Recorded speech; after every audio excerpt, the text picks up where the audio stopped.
आज बीजक शब्द प्रकरण के 109 नंबर के शब्द पर हम विवेचन करेंगे, चिंतन करेंगे, मनन करेंगे। सद्गुरु कबीर शब्द नंबर 109 में कहते हैं, लोग बोले दूर गए कबीर, ये मति कोई कोई जानेगा धीर।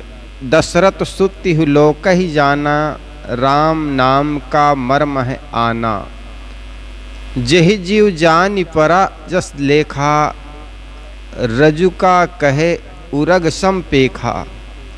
यद्यपि फल उत्तम गुण जाना, हरि छोड़ मन मुक्ति उन्माना। हरि आधार जस मीनहि नीरा, और जतन कछु कहे कबीरा। सद्गुरु कबीर यहाँ पर बताते हैं, दशरथ सुत तिहु लोक ही जाना।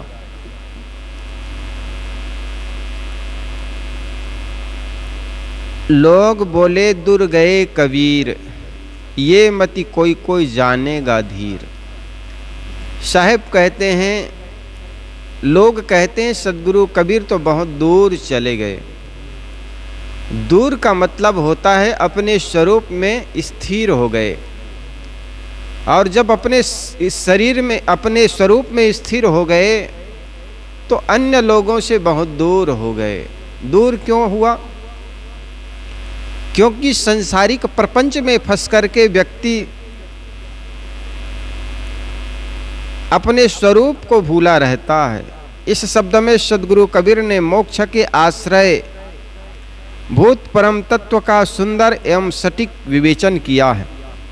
वे इस शब्द में पहले पंक्ति में कहते, लोग बोले दूर गए कबीर, ये मति कोई कोई जानेगा धीर। कबीर बहुत दूर पहुंच गए, परंतु यहाँ बहुत दूर पहुंच जाने का अर्थ क्या हो सकता है? क्या कोई कल्पित धाम है जिसको लोगों ने कहा साकेत धाम, किसी ने कहा विष्णुलोक, किसी ने कहा ब्रह्मलोक, किसी ने शिवलोक कहा? क्या वो दूर है जहाँ पर साहेब पहुँच गए? ऐसी बात नहीं। सद्गुरु कबीर का जो प्राप्तव्य है, सद्गुरु कबीर का जो मंजिल है, उनके निज स्वरूप से हट करके कोई बाहर लोक नहीं है जहाँ पर वे पहुँच गए। बाहर जो लोक बताए जाते हैं वो तो कोरी कल्पना है, वो अनुमान में भी नहीं आता है। अनुभव की बात तो दूर है, अनुमान ही है, अनुभव में आता नहीं है। लोगों ने कल्पना की, अनुमान लगाया। जहाँ शिव भक्त जाते हैं उसको शिवलोक कहा, जहाँ ब्रह्मा के भक्त लोग जाते हैं उसे ब्रह्मलोक कहा, विष्णु के भक्त जाते हैं उसको विष्णु लोक कहा। इस प्रकार लोगों ने अनेक लोक बताया। उसी प्रकार कबीर पंथियों ने अपना सतलोक बना लिया। ये तो मनः कल्पित धाम है जहाँ पर लोगों ने अपने अपने मत पंथ के अनुसार अपना अपना धाम तैयार कर लिया है। लेकिन सद्गुरु कबीर का जो स्वरूप, निज स्वरूप रूपी धाम है, वहाँ पर जब सद्गुरु कबीर पहुँच गए तो ये मत कोई कोई जानेगा धीर। इस बात को कोई धीर व्यक्ति, गंभीर व्यक्ति जो अपने निज स्वरूप को जानने की चेष्टा करता है और वहाँ पहुँचने का प्रयास करता है, वही कोई कोई वीर जानता है। कबीर तो अपनी चेतना को ही अपने स्वरूप में स्थित मानते हैं। वे अपनी आत्मा में लीन हैं। वे सांसारिक विषयों से हट करके अलग हो गए, यही मानो वे दूर पहुंच गए। जो मन की सारी कल्पनाओं को छोड़कर अपने स्वरूप में स्थित है, वह मानो दूर चला गया। इसलिए सद्गुरु कबीर कहते हैं, ये मति कोई कोई जानेगा धीर। कबीर दूर चले गए, इस कथन का अभिप्राय कोई परम विवेकी ही समझ पाएगा। परम तत्व में स्थित पुरुष का कोई अन्य लोक नहीं होता। जैसे श्रुति कहती है, हमारा यह आत्मा ही हमारा अपना लोक है। इसलिए ज्ञानी उन्हीं आत्मलोक की प्राप्ति की अभिलाषा रख घर से बेघर हो प्रवर्जित होता है। कबीर साहेब आत्मा को राम कहते हैं और उनके विषय में वे आगे प्रकाश भी डालते हैं। कोई भी व्यक्ति उसका जो स्वरूप है वही निजधाम हो सकता है। बाहर का जो लोक है वो लोक तो केवल कल्पना है।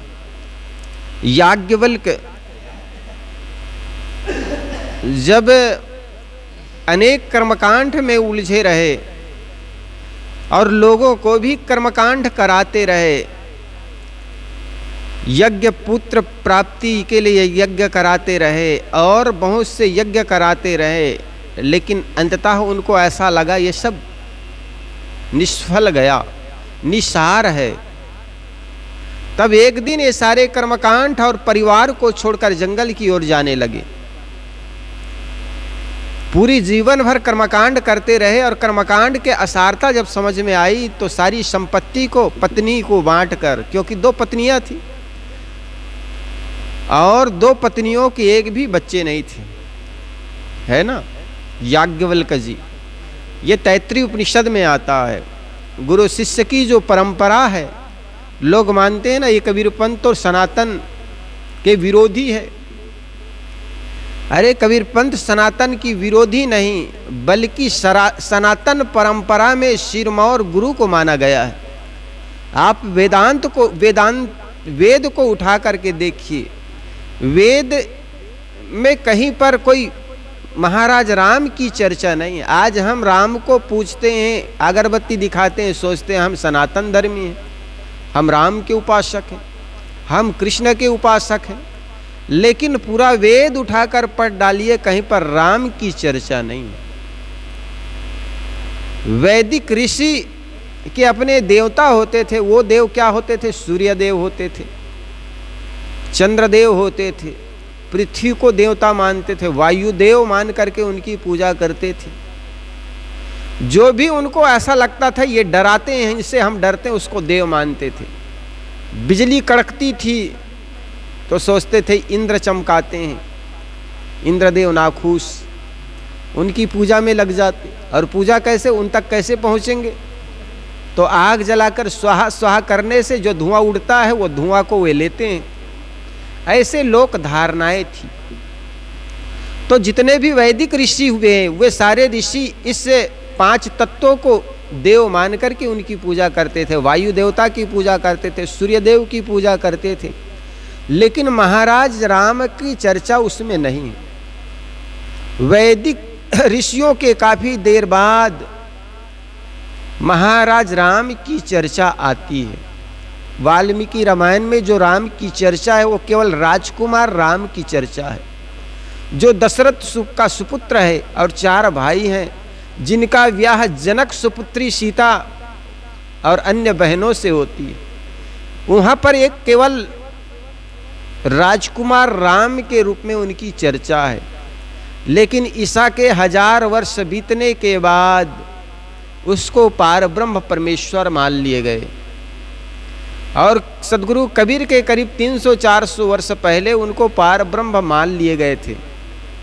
इसलिए सदगुरु कबीर ने यहाँ पर कहा कि दशरथ सुप्तिहु लोक ही जाना। दशरथ के सुपुत्र को सभी जानते, तीनों लोकों में जानते हैं, लेकिन सभी पूरी दुनिया में जानते हैं, लेकिन राम नाम का जो तत्व है इसका आन अर्थ है। ये स्पष्ट रूप से सदगुरु कबीर कह देते हैं। लेकिन कबीर के बाद आने वाले गोस्वामी तुलसीदास जी महाराज के बाद बड़ी खटकती थी। जब स्पष्ट रूप से लिखा दशरथ सुप्तिहु लोक ही जाना, राम नाम का मर्म है आना, तो गोस्वामी तुलसीदास जी महाराज रामचरितमानस में शिव और पार्वती का संवाद कराते हुए, आप वाल्मीकि रामायण में देखेंगे तो ये कोई संवाद नहीं है कहीं पर। काक भसुंडी और गरुड़ संवाद, याज्ञवल्क्य और भरद्वाज संवाद और शिव और पार्वती संवाद, पूरी वाल्मीकि रामायण उठाकर देख लीजिए, वहाँ पर ये संवाद नाम की चीज़ नहीं है। वे तो राजकुमार जो महाराज दशरथ के सुपुत्र है उनके बारे में वहाँ पर सुंदर काव्य लिखते हैं। लेकिन वाल्मीकि रामायण के करीब सैकड़ों वर्ष बाद जब उनको पार ब्रह्म परमेश्वर मान लिया और कबीर के करीब 100-150 वर्ष बाद गोस्वामी तुलसीदास जी महाराज ने देखा कि कबीर ने ये पार ब्रह्म मानने से इनकार कर रहे हैं, ये दशरथ पुत्र श्री राम को, तो उन्होंने शिव और पार्वती संवाद लिख दी। और शिव पार्वती संवाद में पार्वती प्रश्न करती, प्रभु जो ये सीता के लिए वन वन भटक रहे हैं, ये पार ब्रह्म परमेश्वर अविनाशी चेतन कैसे हो सकते? तो उन्होंने दर्जनों गालियां दी। हे पार्वती, तुम संदेह करते हो, पार ब्रह्म परमेश्वर पर संदेह जो करते हैं वो मुझे अच्छा नहीं लगता। दर्जनों गालियां शिव के मुख से राजा गोस्वामी तुलसीदास जी महाराज कराते हैं। और वहां पर श्री राम के भक्त शिव को मान लिए गए हैं, जबकि पूरी वाल्मीकि रामायण में एक जगह ये कथा आती है, जब सीता को लेकर के महाराज राम लंका से वापस लौटे हैं, तो सागर पार होने के बाद महाराज राम सीता से कह रहे हैं कि देवी, मैं यहाँ पर शिव का पूजन किया था रामेश्वरम पर, उनकी चर्चा आई। यहाँ पर देखो वाल्मीकि रामायण में महाराज राम शिव के भक्त हैं। वे कहते हैं सीता, मैंने यहाँ पर आपको जब लेने गए, लंकापति रावण से लड़ने के लिए गया, तो यहाँ पर मैंने रामेश्वरम की पूजा की। रामेश्वरम में शिव की लिंगी है, शिवलिंगी है। और पूरी गोस्वामी तुलसीदास जी पदे पदे डरते थे कि इनको केवल दशरथ पुत्र ना मान ले। तो वहाँ पर वाल्मीकि ये रामचरित्र मानस में पूरा पार ब्रह्म परमेश्वर बना करके शिव को ही उनका भक्त बना दिया है ना। तो कहने का मतलब याज्ञवल्क और मैत्री का जो संवाद है वेदांत में, ये सब गुरु परंपरा की परंपरा रही है। नचिकेता और यम संवाद है, ये गुरु परंपरा, गुरु और शिष्य, गुरु से शिष्य प्रश्न करता है। पूरे वेद में गुरु कहते थे, शिष्य याद कर लेते थे, इसलिए एक नाम उनका श्रुति भी पड़ा है। श्रुति किसी के द्वारा बताए हुए उसको सुन लेना और सुन करके याद कर लेना, चाहे वो पिता हो या पुत्र हो या गुरु हो या शिष्य हो।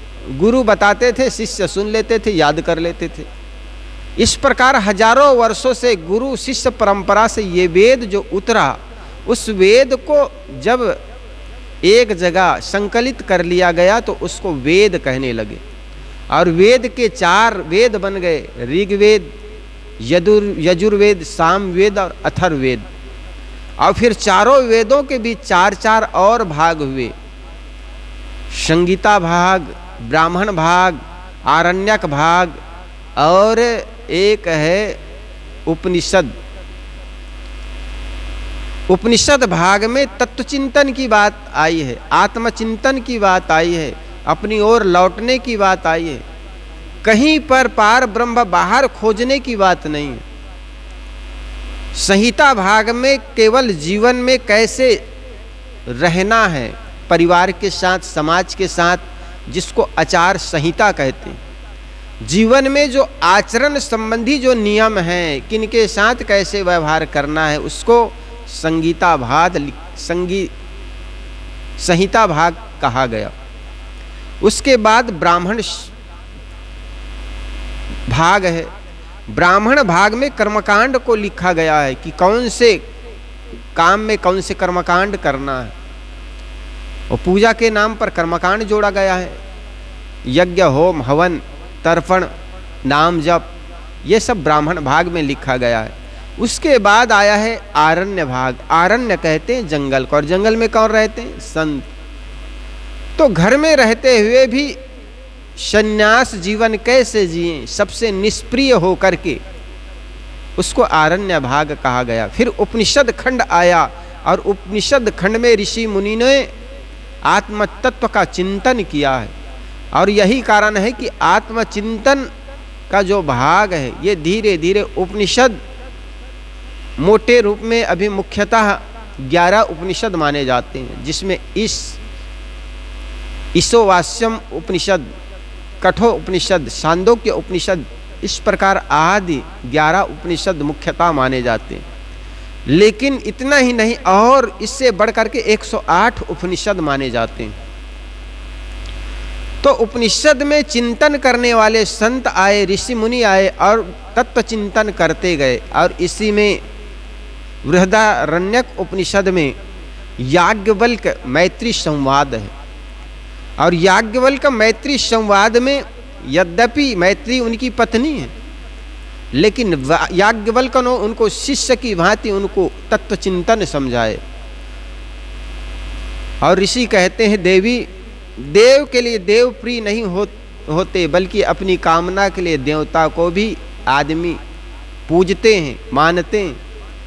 पत्नी के लिए पत्नी प्रिय नहीं होती, बल्कि अपनी कामना के लिए पुरुष पत्नी को चाहता है।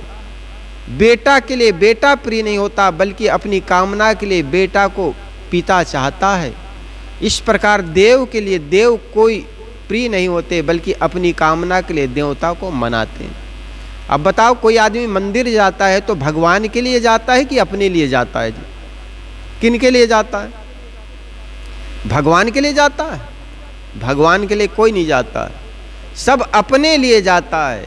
किसी को पुत्र चाहिए, किसी को धन चाहिए, किसी को मकान चाहिए, किसी को दुकान चाहिए। अभी पोता की नौकरी लग जाए, लड़का 30 वर्ष हो गए, अभी तक कोई लड़की मिली नहीं, शादी नहीं हुई, तो भगवान के पास क्या करने जाते? अर्जी लगाने जाते हैं।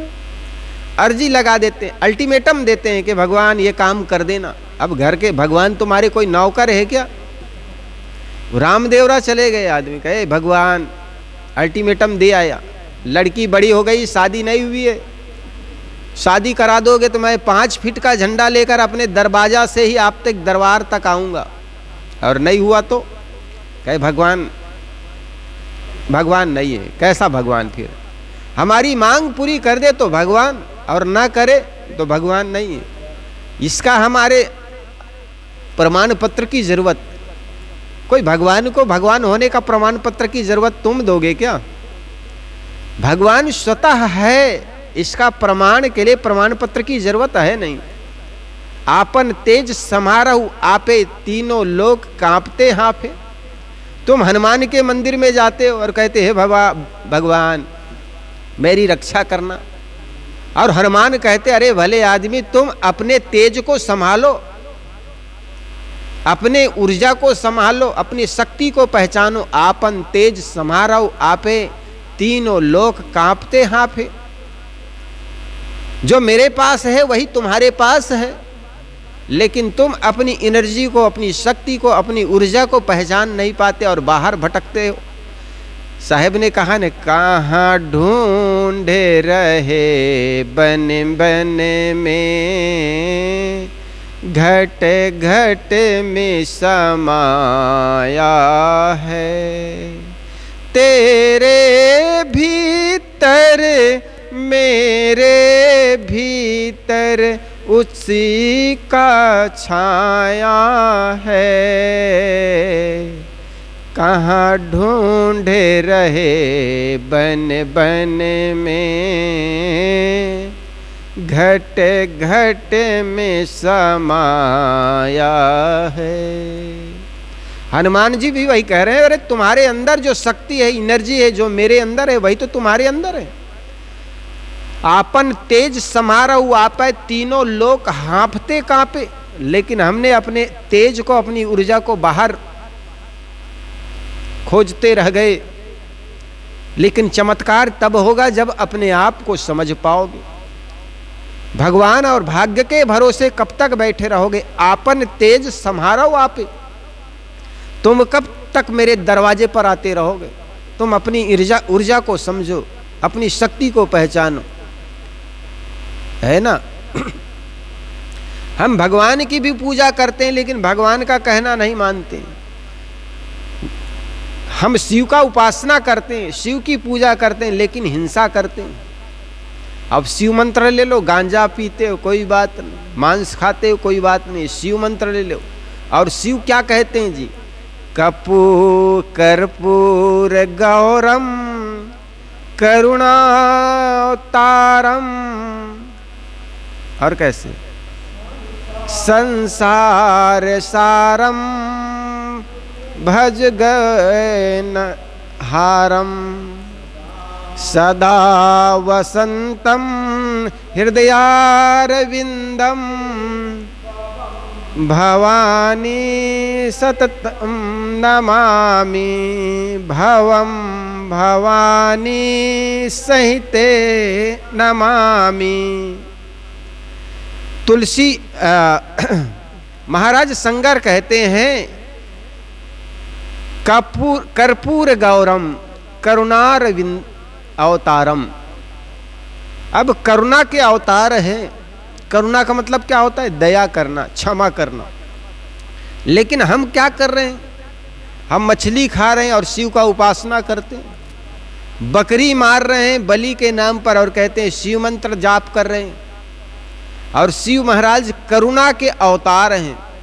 बताओ, जो महापुरुष जैसे किए वैसे हमने तो किया नहीं, और हमने सोचते हैं उनकी पूजा करते हैं। महाराज राम जीवन भर माता पिता और गुरु की सेवा करते रहे। आप रामायण उठा करके देखिए, महाराज राम कहते हैं प्रातः काल उठ के रघुनाथा मात पिता गुरु ना वही माथा। प्रातः काल उठ करके राम, भरत, लक्ष्मण और शत्रुघ्न ये चारों भाई जाकर के माता पिता और गुरु के चरणों में माथा टेकते हैं। ये ज्ञान उनको कहाँ से आया? वशिष्ठ ग्रंथ से आया। वशिष्ठ जी उनके गुरु थे, जिन्होंने एक ग्रंथ बनाए। गुरु वशिष्ठ, कौन से ग्रंथ है नाम भूल रहा हूं। तो वशिष्ठ के पास जाते थे ज्ञान अर्जन करने के लिए। तो गुरु जी उनको ये सब ज्ञान की बातें सुनाते थे और सुन सुन करके ये माता पिता और गुरु को ही देव मानते थे। पूरी रामायण में लगभग कोई ऐसा नहीं कि वहाँ और कोई मंदिर गए, कोई संतोषी माता के मंदिर या दुर्गा के मंदिर, ऐसा नहीं देखने में आता। उनके लिए तीन ही देव है, माता पिता और गुरु। और उन्हीं माता पिता को सुबह उठ करके प्रणाम करते थे, आज्ञाओं का पालन करते थे। लेकिन हमने उनका तो कहना माना नहीं। हम तो न जाने कितने भूमिया भूत देवी देवताओं को मानते चले गए।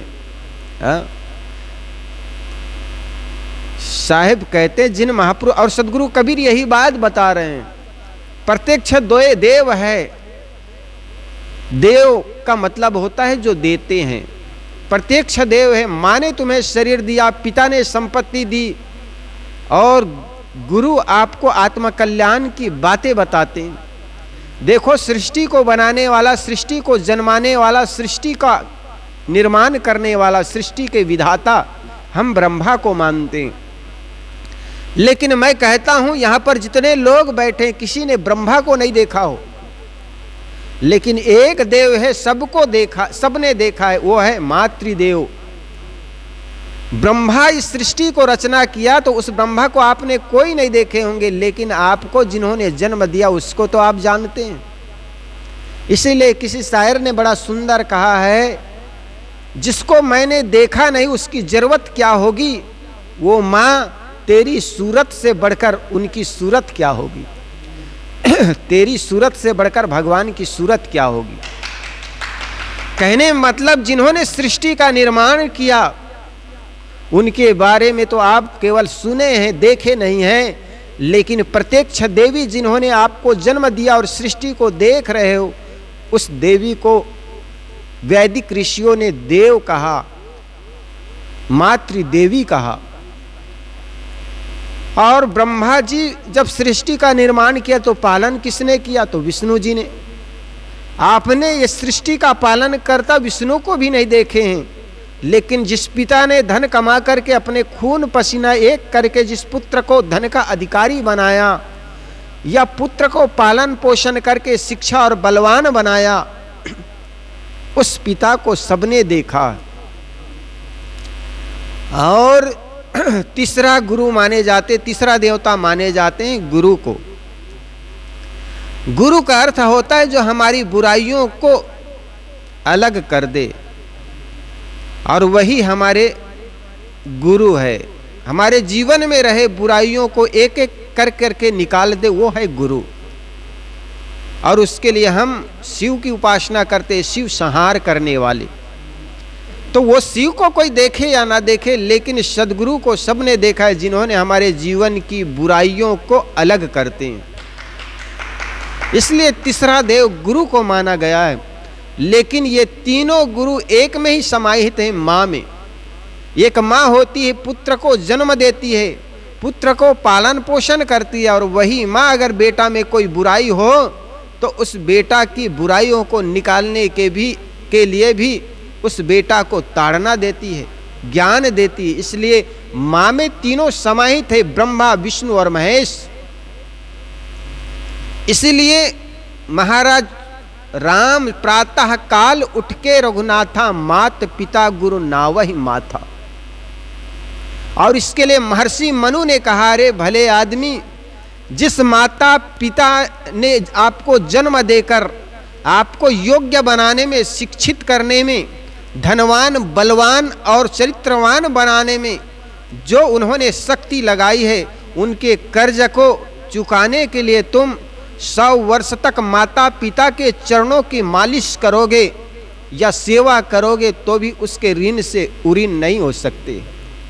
इससे बढ़कर के मोहम्मद साहब ने 2 कदम और आगे बढ़कर के कहा, जिस माता पिता ने आपको जन्म देने के बाद चरित्रवान बलवान और विद्वान बनाने में जो शक्ति उन्होंने लगाई, उनके कर्ज को चुकाने के लिए आपने अपने शरीर के चाम को निकाल करके उनके पैर में जूती बना करके पहना दोगे, फिर भी माँ बाप के ऋण से उरीन नहीं हो सकते।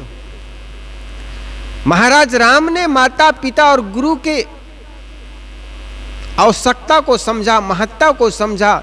इसलिए उन्होंने कहा, माता देव है, देवी है, पिता देव है और गुरु देव है। और इससे बढ़ करके हमारे वेदों में 3 से 4 हो गए। उन्होंने कहा अतिथि देव भाव, एक और देवता का वर्णन किया। तो हमारे वेदों में मातृदेव भाव, पितृदेव भाव, आचार्य देव भाव और अतिथि देव भाव, ये 4 देवताओं का वर्णन किया। लेकिन हमने न जाने 33 कोटि देवताओं की पूजा करते करते हमारा मन उलझ गया। हम असली देवताओं को छोड़ गए। सदगुरु कबीर कोई देवी देवताओं की पूजा करने के लिए मना नहीं करते हैं, लेकिन धर्म के नाम पर तुम झूठी देवी देवताओं को पूजा करते हो, तो साहेब कहते हैं भैया इधर आओ और सही देवताओं की पूजा करो, जिन्होंने तुम्हें शरीर को दिया, संपत्ति दी और ज्ञान दिया, उन देवी देवताओं की तुम पूजा करो। तो सदगुरु कबीर क्या गलत कहते हैं? धर्म के नाम पर तुम, धर्म के नाम पर जो पाखंड करते थे उनका उन्होंने विरोध किया, धर्म का पाखंड नहीं किया। धर्म के नाम पर तुमने छुआछूत रचा, धर्म के नाम पर हीनता से व्यक्ति को भरा, अपने को बड़ा मान लेना, किसी को छोटा मान लेना, इसका उन्होंने विरोध किया। उन्होंने कहा धर्म समान होता है, मानवता है धर्म परस्पर, सबको करते नमस्ते। ऊंच नीच का भेद मिटाकर समता से है रहते, और मानवता है धर्म परस्पर, सबको करते नमस्ते। घट घट में जो बोल रहा है वो मेरा भगवान है। हाँ, सदगुरु कबीर यही कह रहे हैं। तुम धर्म के नाम पर जो पाखंड कर रहे हो ये गलत है।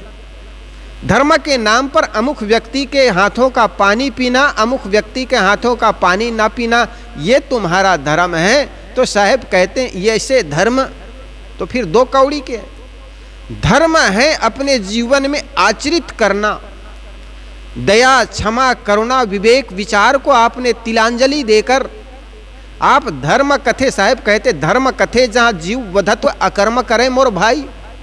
अरे जिस जगह पर तुम्हें धर्म करना चाहिए, जिस जगह पर धार्मिकता होनी चाहिए, तुम्हारे दिल में दया होनी चाहिए, मन में करुणा होना चाहिए, क्षमा होना चाहिए, लेकिन तूने हिंसा को ही धर्म मान लिया। तो ऐसे अकर्म करने वाले व्यक्ति को हम धार्मिक कहेंगे कि कसाई कहेंगे जी? ऐसे व्यक्ति को पुजारी कहेंगे कि कसाई कहेंगे? साहब स्पष्ट कहते हैं, जो तोहरा को पुजारी कहिए तो काको कहिए कसाई। तो सदगुरु कबीर ऐसे जब कहते हैं तो हमने सोचा कि सदगुरु कबीर ये नास्तिक है, और सबसे बड़ा आस्तिक सदगुरु कबीर है, जिन्होंने जीव मात्र पर भगवान को देखा और कहे, अरे भले आदमी तुम घट घट में वही साईं को देख। लोग कहते हैं कि कबीर ने तो राम को नहीं माना, लेकिन सबसे बड़ा प्रमाण है सदगुरु कबीर ने कहा, कस्तूरी कुंडल बसे मृग ढूंढे बनमाए, ऐसे घट घट राम है दुनिया जानत नाय। साहेब कहते हैं वो राम घट घट में बसने वाला है, लेकिन हमने उसको बाहर खोज लिया और बाहर खोज रहे हैं। इसी सब को देख करके सदगुरु कबीर ने स्पष्ट कहा, अरे जिस परमात्मा को तुम बाहर खोज रहे हो वो परमात्मा भी तुम्हारे अंदर है। इसलिए साहब ने आगे कहते हुए ये पद बड़ा सुंदर कहते हैं। इस पद के, दशरथ सिद्धि हुले कही जाना, राम नाम का है मर्म आना। साहब कहते दशरथ का पुत्र श्री राम को तो सब जानते हैं, लेकिन राम का जो मर्म है वो आन है। दुनिया में जितने भी ग्रंथ है वो ग्रंथ सब आपको अपनी ओर इशारा करता है, आप अपने ओर लौटें। जैसे एक आईना के सामने खड़े हो जाते हो तो आईना को देखने के लिए आईना के पास जाते हो क्या जी? आईना के पास जाते हो, समझ में आ रहा है? आईना के पास जाते हो तो क्या आईना देखने के लिए जाते हो? हाँ, आईना के पास जाते हो तो आईना को देखने के लिए नहीं जाते हो, बल्कि अपने चेहरा को देखने के लिए जाते हो। इसी प्रकार रामायण, आयन कहते हैं आईना को, राम कहते हैं जिसमें राम का चरित्र हो उसको रामायण कहते हैं। तो रामायण पढ़ करके भी रामायण के माध्यम से तुम अपने चित्र को देखो, अपने चरित्र को पढ़ो। हमने जिस जिस ग्रंथ को पढ़ा, हमने उनके जीवनी पढ़ी, उनकी कहानियाँ पढ़ी, उनके जीवन दर्शन पढ़ा, लेकिन उनके जीवन दर्शन से अपने जीवन को झांकना।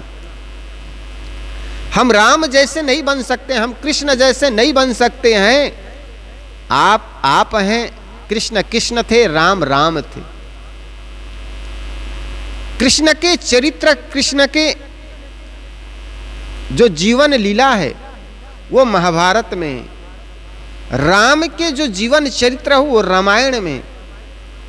शिव चरित्र जो है वो और शिव पुराण में होगा, लेकिन आपका जो चरित्र है वो पढ़ने के लिए आपको सत्संग में आना पड़ेगा। सत्संग एक ऐसी जगह है जहाँ पर आपको अपनी कथा बताई जाती। वो कथा के माध्यम से आप अपने को सृजित कर सकते, सृजन कर सकते हो। तो जो दुनिया में जितने भी महापुरुष की कहानियाँ हैं, किस्से हैं, इतिहास है, काव्य है, वो सब को देख करके अपने अंदर झांकने की ओर इशारा करते हैं। जैसे रात्रिकालीन में चंद्रमा जब उगा रहता है और बच्चा रोता है, तो रोते हुए बच्चा को गोद में लेकर के माँ आंगन में चली आती है जहाँ पर चंद्रमा का प्रकाश उतरा हुआ है। वहाँ पर जाकर के माँ इशारा करती उंगली से, ओ देखो चंदा मामा। तो माँ उंगली के माध्यम से चंदा मामा को दिखाती कि ओ बेटा देखो, रो मत, ओ देखो। ऐसा होता है ना। माँ उस उंगली के माध्यम से किसको दिखा रही है? चंद्रमा को। लेकिन लड़का सोचता है माँ मुझे उंगली दिखा रही है, किसको पकड़ लेता है? उंगली को पकड़ लेता है।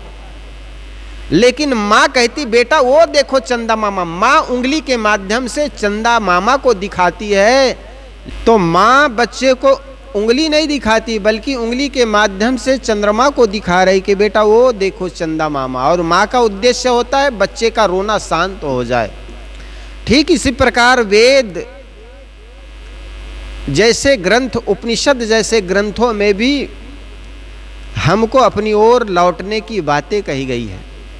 लेकिन हमने अपने अंदर झांकने के बजाय बाहर ही बाहर दौड़ते चले गए और इन सारे ग्रंथों में अपनी ओर लौटने की बात कही गई है। जैसे उपनिषद के ऋषि कहते हैं, वारे द्रष्टव्य मंतव्य निदिध्यासतव्य, वह देखने योग्य है। क्या? आत्मा देखने योग्य है, वह सुनने योग्य है, निदिध्यासन उसका ध्यान करने योग्य है। लेकिन हमने उनकी बातों को अनसुनी कर दी।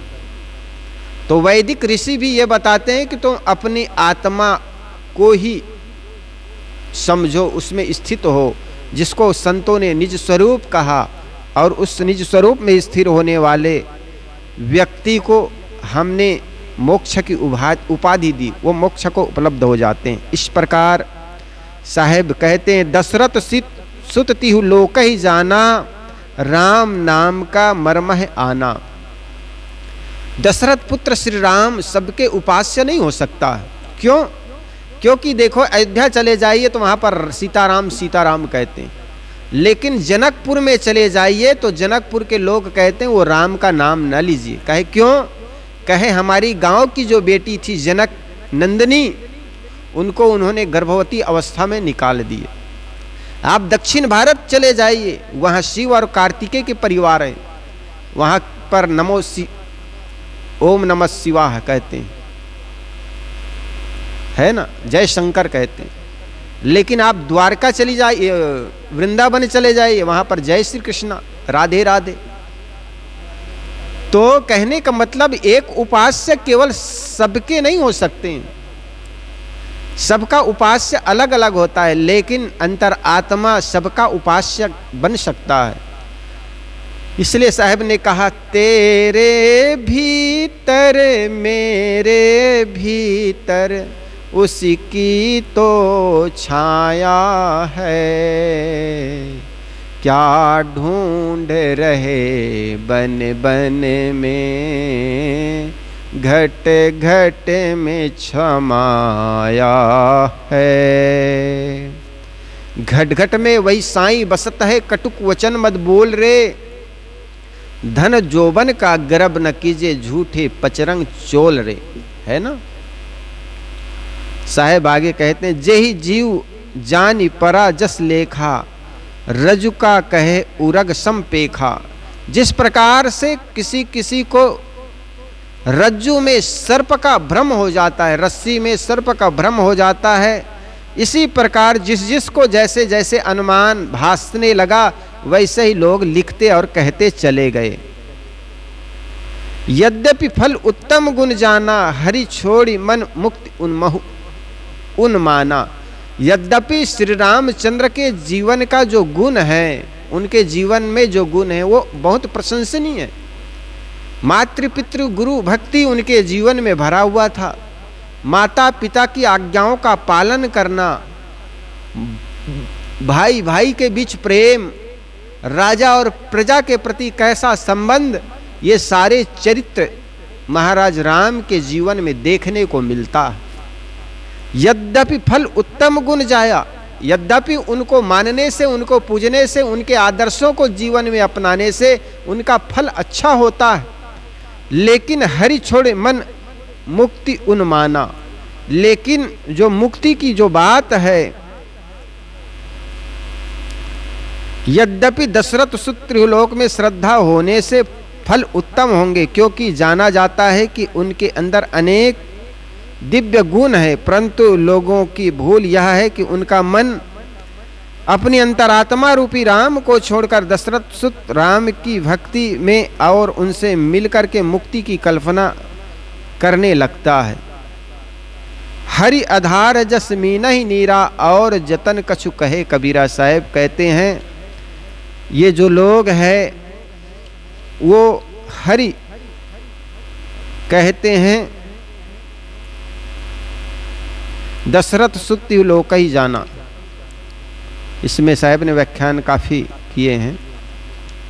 यद्यपि फल उत्तम गुण जाना, हरि छोड़े मन मुक्त उन्माना। यद्यपि श्री राम में श्रद्धा रखने से फल उत्तम है, क्योंकि उनमें सर्वविदित अनेक सद्गुण हैं, यद्यपि लोग श्रद्धा त्रिएक में पढ़कर श्री राम को पारब्रह्म परमेश्वर मान लेते हैं, सोचते हैं कि उनकी भक्ति करने से ही मुक्ति वे दे देंगे, अपने धाम में बुला लेंगे। इस प्रकार लोग अपनी आत्मा रूपी हरि की स्थिति से वंचित हो जाते हैं। सद्गुरु ने इस पंक्ति में मुख्य दो बातें कही है। पहली बात है कि महाराज राम में अनेक अच्छे गुण है, इसलिए उसमें श्रद्धा रखने से फल अच्छे हैं। दूसरी बात है, श्रद्धा अतिरेक में पढ़कर उन्हें पूजने की वस्तु न बनाएं, किंतु अपनी आत्म स्वरूप हरि को ही समझे। हम पहली बात को लें, सदैव सद्गुण आदरणीय है। हम अपनी पूर्व परंपरा को आदर देते हैं, परंतु जो उनमें शुभ होते हैं उन्हीं को। हर परंपरा के पूर्वजों में बुरे लोग भी होते रहे हैं, उनको लोग आदर नहीं देते। सत्ता उन्हीं को आदर देती है जो शुभ है। श्री राम केवल हमारे पूर्वज नहीं, इसी से हम उनका आदर नहीं करते, किंतु इसलिए उन्हें हम श्रद्धा की दृष्टि से देखते हैं, क्योंकि उनमें अनेक सद्गुण हैं जो हमारे लिए प्रेरणा स्रोत है। उनमें शाम को राजगद्दी देने की बात कही गई थी, लेकिन सुबह होते होते उनको वनवास कहा गया, फिर भी वे विचलित नहीं हुए।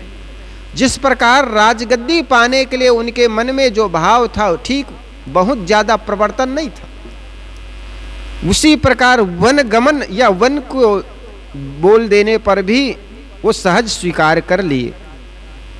अतएव माता पिता की आज्ञाकारिता, भातृ स्नेह, राजलिप्सा का त्याग, गुरुजनों ऋषियों एवं संतों के प्रति विनम्रता, प्रजा के प्रति शील का व्यवहार, ये सारे गुण उन महाराज राम में था। इसलिए सद्गुरु कबीर कहते हैं, श्री राम में श्रद्धा रखने का फल उत्तम है, क्योंकि उनमें अनेक श्रेष्ठ गुण हैं। हमें यह गर्व होना चाहिए कि श्री राम जैसे महापुरुष हमारे पूर्वज हैं। गलत वही होने लगता है जब श्रद्धा अतिरेक में पढ़ करके अतिक्रमण होने लगता है।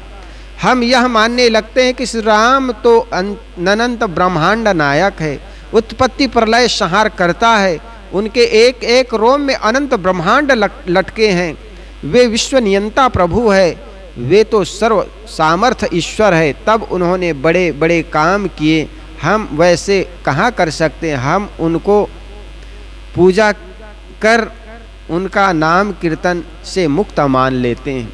श्री राम ने जीवन में कुछ त्याग किया, हम तो तब वे महान हुए, यह न सोच करके उल्टा सोचने लग जाते हैं कि वे तो ईश्वर थे, पारब्रह्म थे, इसलिए ऐसे कर पाए, हम में कहाँ वो ताकत, हम में कहाँ वो शक्ति, ऐसे मानने लग जाते हैं। लेकिन महाराज राम जो बातें कहते हैं वही हम नहीं कर पाते। महाराज राम कहते अगर तुम मुझे चाहते हो तो करना एक काम पड़ेगा। क्या काम? निर्मल मन सो मोह पावा, मोह कपट छल छिद्रन भावा। महाराज राम कहते अगर तुम मुझे चाहते हो, मुझसे प्रेम रखते हो, मुझे आस्था और श्रद्धा की दृष्टि से देखते हो, तो मेरा एक कहना मानो। क्या? अपने मन को निर्मल करो। मोह कपट छल छिद्र न भावा, किसी प्रकार के कपट कुचाल अपने मन में मत रखो। और यही बात सदगुरु कबीर ने कहा, जो तू चाहे मुझको छाड़ सकल की आस। साहिब को तो हम चाहते हैं, लेकिन केवल मूर्ति पूजा करते चले जाते हैं। कहीं कबीर की बना लिए, कहीं और किसी की बना लिए। साहिब कहते हैं अगर तुम मुझे चाहते हो, मुझसे आस्था रखते हो, मुझसे प्रेम रखते हो, मेरे सिद्धांत पर चलने के लिए तैयार हो, तो करो क्या? सब सुख तेरे पास तब हो पाएगा जब जो तू चाहे मुझको छाड़ सकल की आस। आशा ही दुख का कारण है।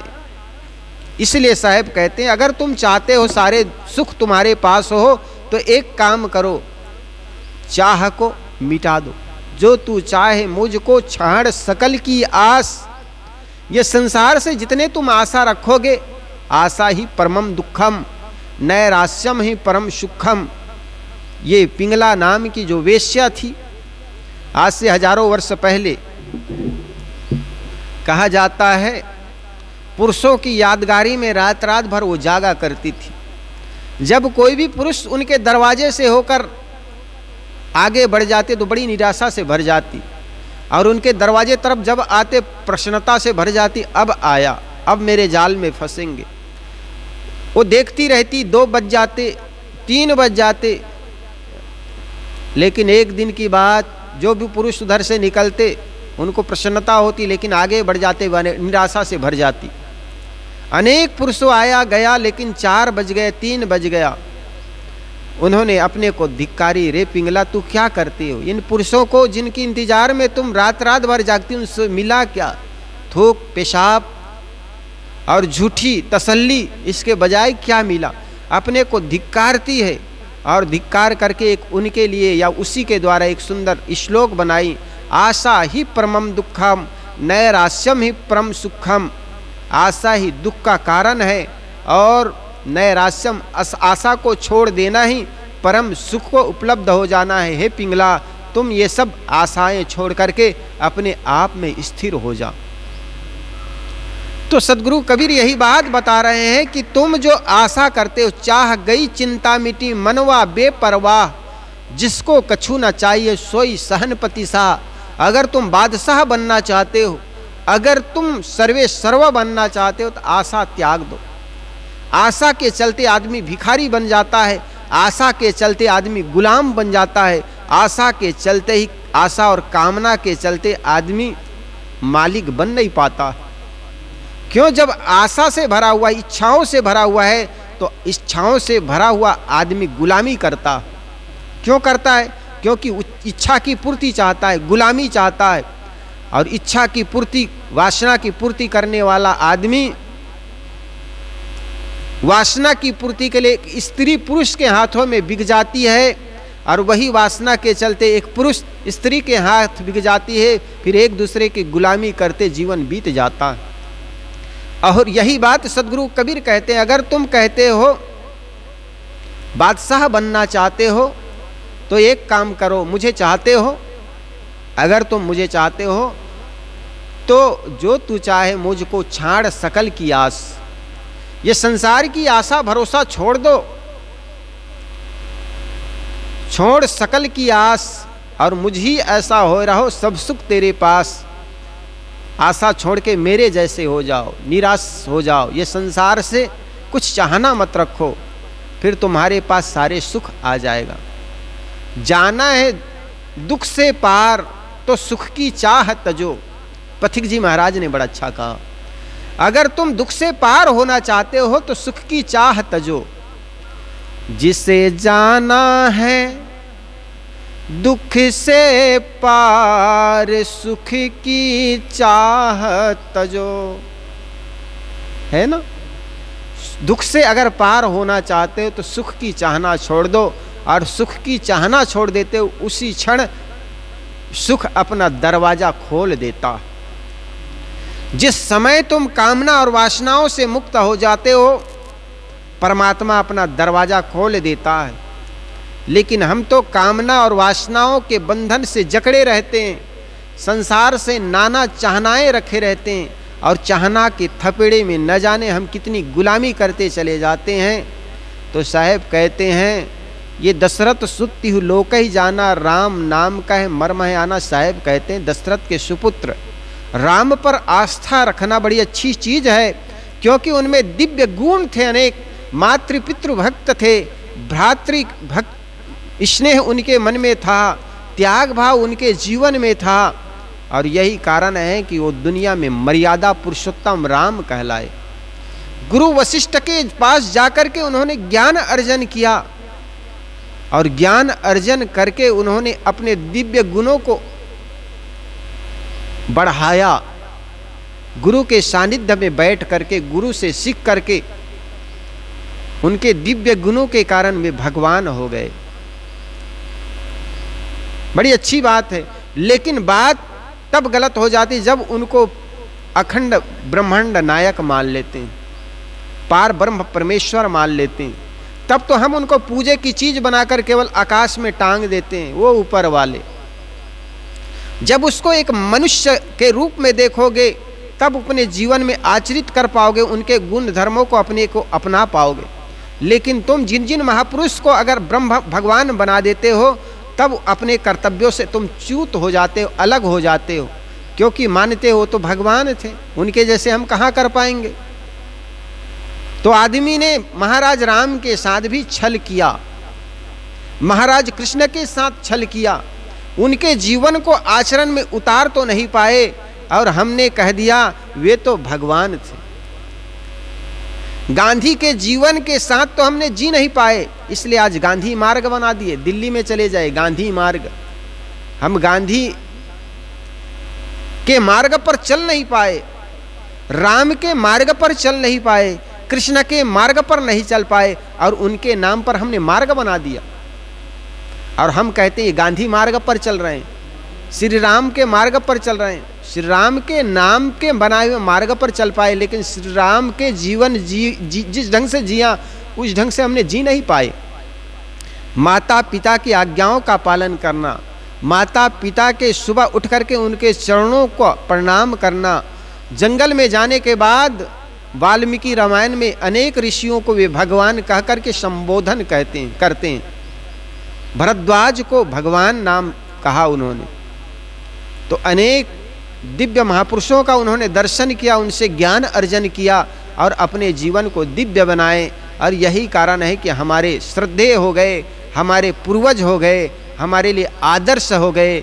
उनके जीवन को अपने जीवन में आचरित करने के बाद, उनके चरित्र को अपने जीवन में आचरित करने के बाद हम भी अपने जीवन को महान बना सकते हैं। लेकिन हमारा जो प्राप्तव्य है, हमारे मोक्ष का स्थल है, वो हमारे निज स्वरूप है, ये भी हमें जानना होगा। उस राम को जानो जिसके लिए सदगुरु कबीर ने कहा हृदय बसे तेहि राम न जाना, जिसके लिए सदगुरु कबीर ने कहा घट घट में वही साईं बसत है कटुक वचन न बोल रे। और जिसके लिए सदगुरु कबीर ने कहा सब घट मेरो साइया सुनी सेज न कोय, बलिहारी वा घट घट में जाघट परगट होय। ऐसे सदगुरु कबीर ने हमें जगाने की चेष्टा की। और केवल सदगुरु कबीर नहीं, बल्कि जितने भी महापुरुष हुए, वे सारे महापुरुषों ने अपने मन को मांझने के बाद आप अपने स्वरूप में स्थिर हो, इसकी चर्चा सारे ग्रंथों में कहीं न कहीं परोक्ष और अपरोक्ष रूप में देखने में आता। गोस्वामी तुलसीदास जी ने एक जगह बड़ा अच्छा सुंदर कहा, मूर्ति पूजा के लिए उन्होंने खंडन करते हुए कहा तुलसी मूर्ति पूज सो जस गुड़िया को खेल, साच पति से भेंट भई दियो पिटारा मेल। अब बताओ, ये साखी या ये दोहा कोई कबीर साहब ने कहा है क्या? कबीर साहब तो बड़ा सरल और सीधी बात कहते हैं, तो उनकी बात समझ में हम समझते हैं कि साहब तो उल्टा कहते। उल्टा नहीं है, भले सुनने में उल्टा लगता हो, भाई सही कहते हैं। सदगुरु कबीर कहते पाहन पूजो हरि पूजे मिले, तो मैं पूजू पहाड़ ताते शेष चाकी भली पीस खाए संसार। और गोस्वामी तुलसीदास जी बड़ा स्पष्ट ढंग से और कहते हैं तुलसी मूर्ति पूज सो जस गुड़िया को खेल। साहब कहते हैं ये लोगों तुम्हारे मूर्ति का पूजा वैसे है जैसे गुड्डा गुड्डियों का खेल है। जिस दिन गुड्डा और गुड्डियों को खेलने वाले को सच्ची पति और पत्नी मिल जाती है, ये गुड्डा गुड्डियों को खेल को छोड़ देते हैं। ये गुड्डा और गुड्डियों का खेल तब तक है जब तक तुम छोटे हो। ये का से कबूतर, खागे से खरगोश और गा से गधा, ये तब तक पढ़ते हो जब तक छोटे होते हो। बच्चा छोटा होता है, पिता एक छोटी सी लकड़ी की बनी हुई गाड़ी ले आते थे, आजकल तो प्लास्टिक की गाड़ी आ गई। उस गाड़ी को लेकर के बच्चा एक पैर दो पैर ऐसे चलता है कि कब तक चलता है? जब तक वो चलना सीखा नहीं है। लेकिन वही बच्चा अगर आज 10 वर्ष 8 वर्ष के हो जाए, फिर भी वो लड़का वैसे ही चले, तो लोग कहेंगे लड़का अपंग हो गया है, ऐसे कहेंगे ना। अगर 10 वर्ष 5 वर्ष के हो गए फिर भी वो बच्चा चलने नहीं आया, इसका मतलब पोलियो हो गया। और आज आदमी कर क्या रहा है? कर्मकांड करते करते, पूजा करते करते हो गए 60 वर्ष 70 वर्ष, फिर भी बैसाखी लेकर के चल रहा है। उनको क्या पोलियो नहीं हुआ? स्वामी दयानंद सरस्वती ने कहा है कि मूर्ति पूजा कर्मकांड करना ये प्रथम पाठशाला है, लेकिन वही प्रथम पाठशाला में कब तक पढ़े रहोगे? कम से कम कॉलेज, एमए, बीए का भी पाठशाला तो करना होगा ना। लेकिन हम प्राथमिक पाठशाला में का मने कबूतर, खा मने खरगोश, गा मने अभी भी गधा पढ़े चले जा रहे हैं। इनसे आगे बढ़िए और आगे बढ़कर के आत्मचिंतन की बात जो ऋषि मुनि ने कहा कि अपने मन को मांझिए और मन के मांझने के बाद अपने स्वरूप का अनुसंधान कीजिए, जिसके लिए ऋषियों ने कहा कि वारे द्रष्टव्या मंतव्या निधिध्यासम। उपनिषद के ऋषियों ने कहा उसको देखने योग्य है, सुनने योग्य है और उन पर ध्यान करने योग्य है। उन महापुरुषों की बातों को अनसुनी करने के बजाय हम प्राथमिक पाठशाला में ही लगे रह जाते हैं। प्राथमिक पाठशाला तब तक ठीक है जब तक बच्चा का मने कबूतर नहीं सीखा है, खा मने खरगोश नहीं सीखा है, गा मने गणेश नहीं सीखा है, तब तक वो प्राथमिक पाठशाला का बच्चा पढ़ता है तो ठीक है। प्राथमिक पाठशाला में बच्चा का पढ़ना कोई गलत नहीं है, मूर्ति पूजा करना कोई गलत नहीं है, लेकिन जीवन भर का मने कबूतर पढ़ना ये गलत है। पोलियो का पहचान है, अपंग होने का पहचान है। अगर बच्चा वही लकड़ी का ठेल गाड़ी को अभी भी चला रहा है, 5 वर्ष 6 वर्ष हो गया है, तो माना जाएगा वो बच्चा अपंग है। ठीक इसी प्रकार जो व्यक्ति 60 वर्ष हो गए, 70 वर्ष हो गए, फिर भी वो प्राथमिक पाठशाला में मूर्ति पूजा में ही, नाम जप में ही अटका हुआ है, तो समझो वो प्राथमिक पाठशाला में है। उससे आगे बढ़कर के उनको चाहिए आत्मचिंतन करना, अपने स्वरूप की पहचान करना, और स्वरूप की पहचान करते हुए अपने मन को मांझना ही कॉलेज MA BA की पढ़ाई है, और इसको करना जरूरी है। और जब तक नहीं करेंगे हमें आत्म संतोष, आत्म शांति की उपलब्धि नहीं हो सकती है, क्योंकि मूर्ति है, आज है, कल नहीं रहेगी। चूंकि मूर्ति हमारे द्वारा बनाई गई है। दुनिया में कहीं भी चले जाए, चाहे मंदिर हो, मस्जिद हो, ये किसने बनाया? इंसान ने बनाया। और इंसान के बनाए हुए चीज़ें कभी टूट जाती है, कभी बिगड़ जाती है, कभी लुटेरे आए उसको गिरा दिए, कभी हम आए उसको बना दिए। तो ये टूटना और बनना जो है, या बनना और बिगड़ना जो है, ये तो माया का रूप है, और माया हमारे प्राप्तव्य नहीं हो सकता है। इसलिए आपके अंदर जो बैठा है आत्मा रूपी परमात्मा, उसको समझो और निज स्वरूप में स्थिर हो, और जो निज स्वरूप की में स्थिर होकर के अपना काम करे, निश्चित मानिए उनको मंजिल की प्राप्ति हो जाती है। और यही बात हमारे ऋषि महर्षियों ने हजारों वर्षों से उनके उपदेश करते रहे, और वे कहते रहे, ईश्वरः सर्वभूतानां हृदय से अर्जुन, हे अर्जुन, ईश्वर तो सभी भूत प्राणियों के हृदय में विराजमान होते हैं। गीता में महाराज महाराज अर्जुन को ये सीख देते हैं। और यही बात उपनिषद के ऋषि कहते हैं कि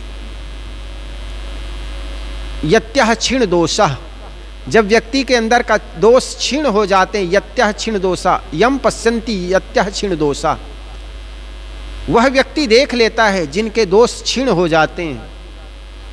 ये सारी बातें सदगुरु कबीर भी वही बातें कहते हैं कि आपके अंदर में जो परमात्मा है ये तब देख पाओगे जब आपके दोष क्षीण हो जाएंगे।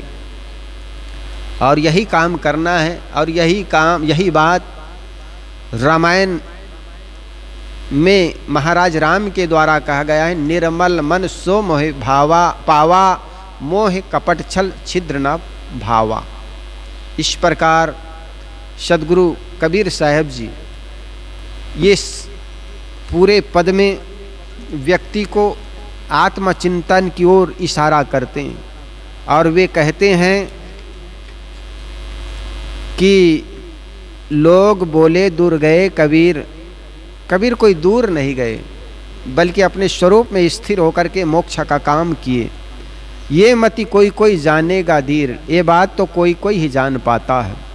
दशरथ सुत लोक ही जाना, राम नाम का मर्म है आना। जय जीव जानी परा जस लेखा, रजु का कहे उरग संपेखा। यद्यपि फल उत्तम गुण जाया, हरि छोड़ मन मुक्त उन्माना। हरि आधार जस मीनहि नीरा, और जतन कछु कहे कबीरा। साहब कहते हैं जिस प्रकार मछली जल में ही रहती है, ठीक इसी प्रकार आपका भी जीवन परमात्मामय है। इस बात को समझने की जरूरत है। वंदनी है गुरुदेव तुमको,